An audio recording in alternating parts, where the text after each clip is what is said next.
দর্শক, দেশের বিভিন্ন স্থানে নানা দাবিতে বিক্ষোভ মিছিল, র্যালি, সংবাদ সম্মেলন ও মানববন্ধন অনুষ্ঠিত হয়েছে।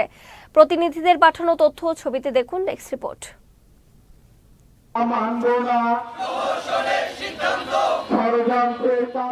নওগাঁ মেডিকেল কলেজ বন্ধের ষড়যন্ত্রের প্রতিবাদে বিক্ষোভ ও মানববন্ধন অনুষ্ঠিত হয়েছে। বৃহস্পতিবার মেডিকেল চত্বর থেকে শিক্ষার্থীদের উদ্যোগে একটি বিক্ষোভ মিছিল বের করা হয়।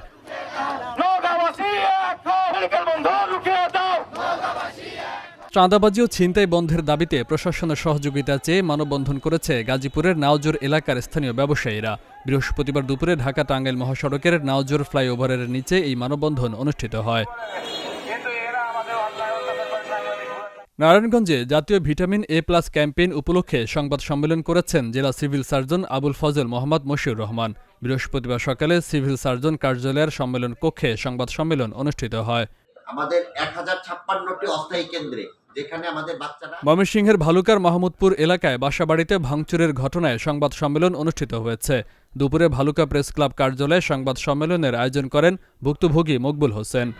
আমার প্রতিবেশী একই গ্রামের জসিমউদ্দিন খলিফার ছেলে। কুমিল্লা ভিক্টোরিয়া কলেজ মসজিদের ইমামকে অযৌক্তিক অব্যাহতি দেয়া ও মাওলানা মারুফ বিল্লাহকে পুনর্বহালের দাবিতে সংবাদ সম্মেলন করেছেন সাধারণ মুসল্লিরা।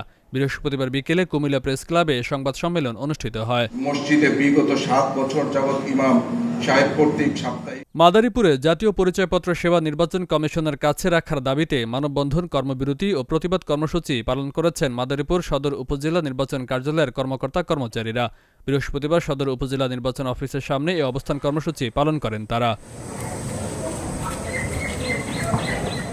নাটোর আদালত চত্বরে গণমাধ্যম কর্মীদের উপর সাবেক এসপি SM ফজলুল হকের হামলা এবং সিংড়ায় তথ্য চাওয়ায় ডেভিল হান্টের নামে সাংবাদিক আব্দুর রশিদকে গ্রেফতারের প্রতিবাদে অবস্থান কর্মসূচি পালন করেছেন নাটোরের গণমাধ্যম কর্মীরা।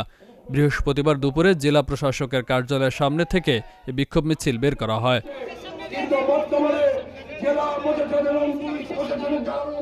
জাতীয় পরিচয়পত্র পরিষেবা নির্বাচন কমিশন থেকে অন্যত্র স্থানান্তরের পরিকল্পনার প্রতিবাদে মানববন্ধন ও অবস্থান কর্মসূচি পালন করা হয়েছে শেরপুরে।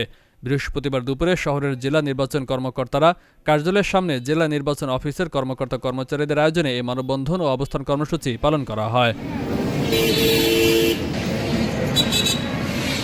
Faisal Mahmud, channel S news desk.